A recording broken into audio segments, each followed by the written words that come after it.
Paul Monahan is the director of Alford, Hall, Monahan, and Morris in London here at CTBUH 2013, talking about developing high-rise living in the European context. What is the European context? How do you define that?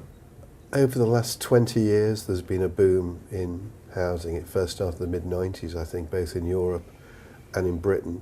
And I think there's a very strong association with Britain with places like Holland, Paris, Germany, and some of the northern territories like Norway and Sweden. And I think several common themes came through over the last 20 years and have continued to be strong. So the idea of sustainability and a more integrated sustainability and optimistic sustainability became a really high on the agenda. I think one of the other things was just the sort of architectural style, could I say, of taller buildings.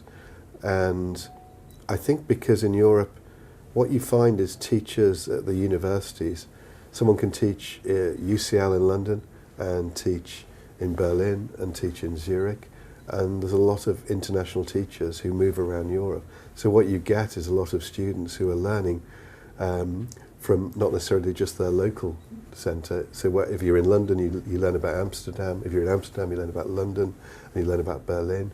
And architecture really got swapped around. So there became almost this European vernacular, I think, which is starting to change again now, which was really the people, like the great architects like Rem Koolhaas, very influential in the way they approached architecture. And then obviously in Britain we have people like Norman Foster and Roger Sturg-Haber, who again have been hugely influential to this country.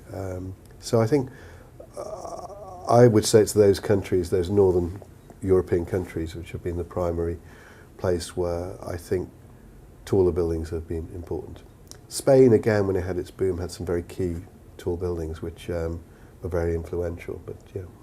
Since we're sitting here in London, is there or has there been a British identity in tall buildings separate from Europe? Is that still the case? I still think Britain has always pioneered what used to be called sort of high-tech architecture. So I think, around the corner we have the cheese grater, so-called the Leadenhall Tower by British Land and by Roger Sturg-Haber, which I think will be the finest tower in the world when it's built. I mean, it's made in a completely different way. It's made mostly off-site and assembled like Meccano or Lego. But I think also we have, we have Norman Foster, who's obviously been influential around the whole world. So I think this sort of ability to tie technology, structure, and sort of not necessarily new materials, but pushing materials as far as they can is very much a British thing. And I think that's the identity that most other architects around the world would come to Britain for. There has been a real fear of high-rises in this country based on the experiences with public housing, I'm told. Yeah. Where there was, where people think of high-rises in London and there was this immediate aversion to them. Are those attitudes changing now? We don't build much pure social housing anymore. We build it as part of private schemes. We tend not to build tall, affordable housing anymore. We tend to build private housing. I think the social issues related to tall social housing are still a real problem, and unless the space standards are very generous, and the security is very strong, there's still a huge resistance here to doing it, which isn't true of the European countries, has to be said. Well, there's talk that London will have to go with higher density just as an economic reality. Well, it does already, but I mean, I suppose we're used to the sort of 9-10 story block of apartments. So I think they work quite happily for social housing. It's when one gets to the 20 plus stories that social issues seem to creep in too much. Whether that starts to change, we have different attitudes. We have lots of different types of social housing, of course. We have social housing where people partly buy as well, called intermediate, which is a much more common way of people getting onto the property ladder. And that's become more common. I think that is possible to build in high-rise.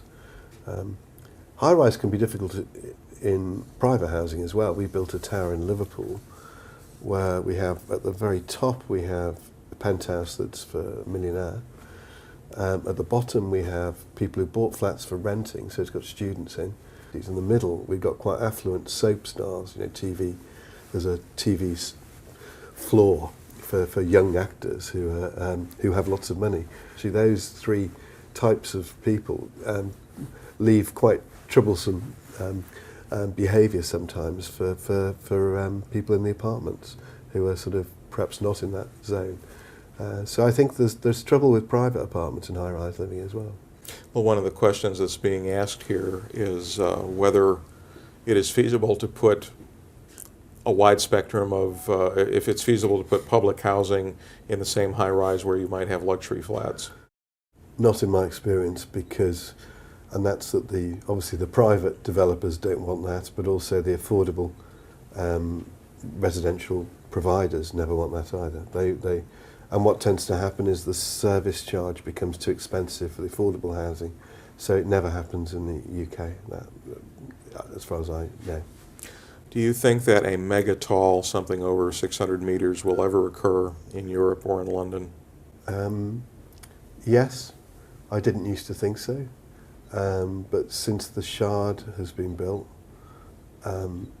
which obviously does have residential at the very top, and has been such a success in London, I think it's made other developers think that it's possible to push boundaries. I think the way the residential market is in London at the moment is absolutely on fire. People are selling out huge apartment blocks within weeks, and this is even better than 10 years ago in the boom we had, 2002, 2003. So I think now is the time that people will start to look at that. Speaking of tall buildings in the European context, a lot of the headline tall buildings in Europe, Commerzbank in Germany, in the Messeturm, just any of your headline buildings have really been mostly about business and some multi-use. Are we going to start to see change now that these are being accepted to where we're going to start seeing more housing? I'd like to think we'd see more housing buildings being built taller.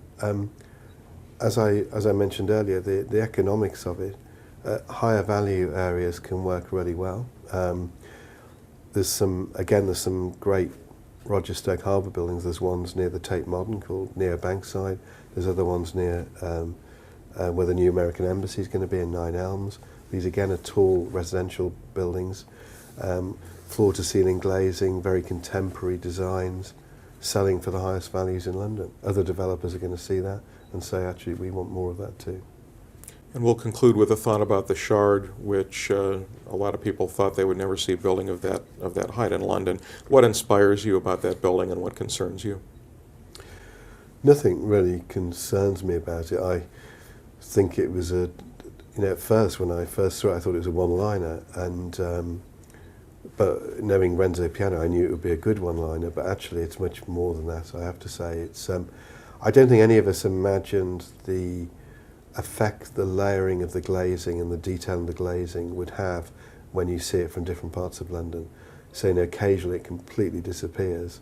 Occasionally you see all the way through its layers. As evening comes, you see its insides, and occasionally when you're near it, it has a huge impact. So I think it's very beautiful. It's almost so simple an idea. It's just staggering. No one's ever done it before. It's one of those which is a brilliant idea.